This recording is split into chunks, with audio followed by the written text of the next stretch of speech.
Hi hello ಎಲ್ಲರಿಗೂ ನಮಸ್ಕಾರ. ಶಾಂತಿ cooking and health ಟಿಪ್ಸ್ಗೆ ಸ್ವಾಗತ. ನಾನಿವತ್ತೊಂದು ಚಿಕನ್ ಗ್ರೇವಿ ಮಾಡ್ತಾ ಇದ್ದೀನಿ. ಬ್ಯಾಚುಲರ್ಸ್ಗಳಂತೂ ತುಂಬಾ ಸುಲಭವಾಗಿ ಇದನ್ನ ಮಾಡ್ಕೊಳ್ಬೋದು. ಬನ್ನಿ ಹಾಗಿದ್ರೆ ಇದನ್ನ ಹೇಗೆ ಮಾಡೋದು ಅಂತ ನೋಡೋಣ. ಅದಕ್ಕಿಂತ ಮೊದಲು ಯಾರೆಲ್ಲ ನಮ್ಮ ಚಾನಲ್ನ ನೋಡ್ತಾ ಇದ್ದೀರಾ ಪ್ಲೀಸ್ ಲೈಕ್ ಆ್ಯಂಡ್ ಸಬ್ಸ್ಕ್ರೈಬ್ ಮಾಡಿ ಆ್ಯಂಡ್ ಸಪೋರ್ಟ್ ಮಾಡಿ. ಮೊದಲಿಗೆ ಒಂದು ಪಾತ್ರೆಗೆ 1-2 ಸ್ಪೂನ್ ಆಗುವಷ್ಟು ಎಣ್ಣೆ ಸೇರಿಸ್ಕೊಂಡು ಎಣ್ಣೆ ಚೆನ್ನಾಗಿ ಕಾದ ನಂತರ ಮಸಾಲೆ ಸ್ಪೈಸಸ್ ಚಕ್ಕೆ, ಲವಂಗ, ಏಲಕ್ಕಿ, ನಕ್ಷತ್ರ ಮಗು ಹಾಗೆ ಒಂದು ಅರ್ಧ ಸ್ಪೂನ್ ಆಗುವಷ್ಟು ಸೋಂಪು ಕಾಳನ್ನು ಸೇರಿಸ್ಕೊಳ್ತಾ ಇದ್ದೀನಿ. ಹಾಗೆ ಒಂದು ಈರುಳ್ಳಿ ಸಣ್ಣದಾಗಿ ಕಟ್ ಮಾಡಿಕೊಂಡು ಸೇರಿಸ್ಕೊಂಡು ಅದನ್ನು ಸಹ ಚೆನ್ನಾಗಿ ಫ್ರೈ ಮಾಡ್ಕೊಳ್ತಾ ಇದ್ದೀನಿ. ಈರುಳ್ಳಿ ಎಲ್ಲ ಚೆನ್ನಾಗಿ ಫ್ರೈ ಆದ ನಂತರ ಇವಾಗ ಇದಕ್ಕೆ 1 ಸ್ಪೂನ್ ಆಗುವಷ್ಟು ಶುಂಠಿ ಬೆಳ್ಳುಳ್ಳಿ ಪೇಸ್ಟು ಮತ್ತು ಮೀಡಿಯಂ ಗಾತ್ರದ 2 ಟೊಮೊಟೊನ ಸಣ್ಣದಾಗಿ ಕಟ್ ಮಾಡಿಕೊಂಡು ಸೇರಿಸ್ಕೊಳ್ತಾ ಇದ್ದೀನಿ.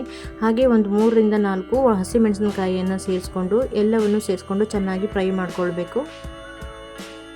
ನಿಮಗೆ ಖಾರಕ್ಕೆ ಅನುಗುಣವಾಗಿ ಹಸಿಮೆಣಸಿನಕಾಯಿಯನ್ನು ಸೇರಿಸ್ಕೊಳ್ಳಿ. ಈರುಳ್ಳಿ ಮತ್ತು ಟೊಮೊಟೊ ಎಲ್ಲ ಚೆನ್ನಾಗಿ ಫ್ರೈ ಮಾಡ್ಕೊಂಡ ನಂತರ ಇವಾಗ ಇದಕ್ಕೆ 1 ಸ್ಪೂನ್ ಆಗುವಷ್ಟು ಖಾರ ಪೌಡರ್, ಅರ್ಧ ಸ್ಪೂನ್ ಅರಿಶಿನ ಪೌಡರ್ ಮತ್ತು 1 ಸ್ಪೂನ್ ತೇಜು ಚಿಕನ್ ಮಸಾಲ ಪೌಡರನ್ನ ಸೇರಿಸ್ಕೊಳ್ತಾ ಇದ್ದೀನಿ. ನಿಮ್ಮ ಹತ್ರ ಯಾವ ಚಿಕನ್ ಮಸಾಲ ಪೌಡರ್ ಇದೆಯೋ ಅದನ್ನೇ ಸೇರಿಸ್ಕೊಳ್ಳಿ. ಎಲ್ಲ ಮಸಾಲೆ ಪದಾರ್ಥಗಳನ್ನೆಲ್ಲ ಸೇರಿಸ್ಕೊಂಡ ನಂತರ ಮಸಾಲೆಯ ಹಸಿ ವಾಸನೆ ಎಲ್ಲ ಹೋಗಬೇಕು, ಅಲ್ಲಿವರೆಗೂ ಇದನ್ನು ಚೆನ್ನಾಗಿ ಫ್ರೈ ಮಾಡ್ಕೊಳ್ಬೇಕು. ನಾನಿಲ್ಲಿ ಚಿಕನ್ ಗ್ರೇವಿ ಮಾಡಲಿಕ್ಕೆ ಅರ್ಧ kg ಆಗುವಷ್ಟು ಚಿಕನನ್ನು ತಗೊಂಡಿದ್ದೀನಿ. ನೀವೇನಾದರೂ ಜಾಸ್ತಿ ಚಿಕನ್ ಮಾಡ್ತೀನಿ ಅಂತ ಅಂದರೆ ಸ್ವಲ್ಪ ಜಾಸ್ತಿ ಇಂಗ್ರೀಡಿಯೆಂಟನ್ನು ಸೇರಿಸ್ಕೊಳ್ಬೇಕು. ನಂತರ ಇದಕ್ಕೆ ತೊಳೆದಿಟ್ಕೊಂಡಿರುವಂತಹ ಚಿಕನನ್ನು ಸೇರಿಸ್ಕೊಳ್ತಾ ಇದ್ದೀನಿ. ಹಾಗೆ ರುಚಿಗೆ ಬೇಕಾದಷ್ಟು ಉಪ್ಪನ್ನು ಸೇರಿಸ್ಕೊಂಡು ಉಪ್ಪು ಖಾರ ಎಲ್ಲ ಹೊಂದ್ಕೊಳ್ಳೋ ಹಾಗೆ ಚಿಕನನ್ನು ಚೆನ್ನಾಗಿ ಮಿಕ್ಸ್ ಮಾಡ್ಕೊಳ್ಬೇಕು. ಚೆನ್ನಾಗಿ ಮಿಕ್ಸ್ ಮಾಡ್ಕೊಂಡ ನಂತರ ಪ್ಲೇಟ್ ಮುಚ್ಚಿ ಇವಾಗ ಚಿಕನನ್ನು ಬೇಯಿಸ್ಕೊಳ್ತಾ ಇದ್ದೀನಿ. ಚಿಕನನ್ನು ಬೇಯಿಸ್ಕೊಳ್ಳುವಾಗ ಎಕ್ಸ್ಟ್ರಾ ನೀರನ್ನು ಸೇರಿಸ್ಕೊಳ್ಬಾರ್ದು, ಯಾಕಂತಂದರೆ ಚಿಕನ್ನಲ್ಲೇ ನೀರು ಬಿಟ್ಕೊಳ್ಳುತ್ತೆ ನಿಧಾನಕ್ಕೆ.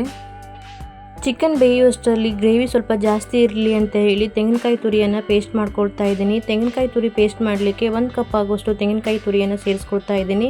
ಹಾಗೆ 1 ಸ್ಪೂನ್ ಗಸಗಸೆ ಹಾಗೂ 1-2 ಸ್ಪೂನ್ ಆಗುವಷ್ಟು ಗೋಡಂಬಿ ಪೌಡರನ್ನ ಸೇರಿಸ್ಕೊಂಡು ರುಬ್ಬಕ್ಕೆ ಎಷ್ಟು ನೀರು ಬೇಕು ಅಷ್ಟು ನೀರನ್ನು ಸೇರಿಸಿ ರುಬ್ಕೊಳ್ತಾ ಇದ್ದೀನಿ. ಈ ತೆಂಗಿನಕಾಯಿ ತುರಿ ಪೇಸ್ಟು ಕಂಪ್ಲೀಟಾಗಿ ಇಲ್ಲಿ ಆಪ್ಷನಲ್ಲಿ ನಿಮ್ಗೆ ಬೇಕು ಅಂತಂದರೆ ಗ್ರೇವಿ ಸ್ವಲ್ಪ ಜಾಸ್ತಿ ಬೇಕು ಅಂತಂದರೆ ಮಾಡ್ಕೊಳ್ಳಿ, ಇಲ್ಲ ಅಂದರೆ ಸ್ಕಿಪ್ ಮಾಡಿ. ನಾನಿಲ್ಲಿ ಗ್ರೇವಿ ಸ್ವಲ್ಪ ಜಾಸ್ತಿ ಇರಲಿ ಅಂತ ಹೇಳಿ ಪೇಸ್ಟ್ ಮಾಡಿಕೊಂಡು ಸೇರಿಸ್ಕೊಳ್ತಾ ಇದ್ದೀನಿ. ನಂತರ ಇದಕ್ಕೆ ರುಬ್ಬಿಟ್ಕೊಂಡಿರುವಂತಹ ತೆಂಗಿನಕಾಯಿ ಪೇಸ್ಟನ್ನು ಸೇರಿಸ್ಕೊಂಡು ಚೆನ್ನಾಗಿ ಮಿಕ್ಸ್ ಮಾಡ್ಕೊಳ್ತಾ ಇದ್ದೀನಿ.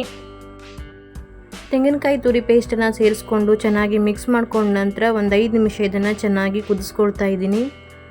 ಈ ರೀತಿ ಚಿಕನ್ ಗ್ರೇವಿ ಅನ್ನಕ್ಕಾಗಲಿ ಚಪಾತಿಗಾಗಲಿ ಅಥವಾ ಮುದ್ದೆಗಾಗಲಿ ತಿನ್ನೋಕ್ಕೆ ತುಂಬಾ ಚೆನ್ನಾಗಿರುತ್ತೆ. ನಾನಿಲ್ಲಿ ಅನ್ನದ ಜೊತೆ ತಿನ್ನೋಕ್ಕೆ ಮಾಡ್ತಾ ಇದ್ದೀನಿ, ಅದಕ್ಕೆ ಸ್ವಲ್ಪ ಗ್ರೇವಿ ಇರಲಿ ಅಂತ ಹೇಳಿ ಸ್ವಲ್ಪ ತೆಂಗಿನಕಾಯಿ ತುರಿ ಪೇಸ್ಟನ್ನು ಸೇರಿಸ್ಕೊಂಡಿದ್ದೀನಿ.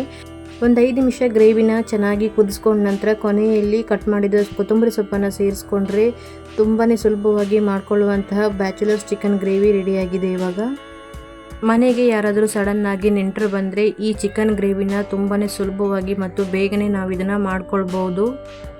ಬ್ಯಾಚುಲರ್ಸ್ಗಳಂತೂ ತುಂಬಾ ಸುಲಭವಾಗಿ, ಅಂದರೆ ಯಾವುದೇ ರೀತಿಯ ಮಸಾಲೆಯನ್ನು ರುಬ್ಬದೆ ಹಾಗೆ ತುಂಬ ಸಮಯವನ್ನು ತಗೊಳ್ಳದೆ ತುಂಬ ಬೇಗನೆ ಇದನ್ನ ಮಾಡ್ಕೊಳ್ಬೋದು.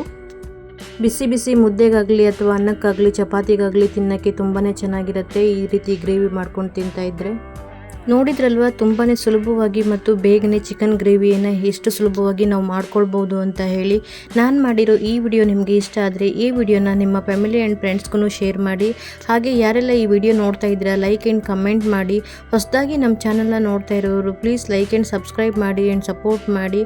ಬಾಯ್, ಹ್ಯಾಪಿ ಕುಕಿಂಗ್. ಮತ್ತೆ ಸಿಗೋಣ ಹೊಸ ರೆಸಿಪಿಯೊಂದಿಗೆ.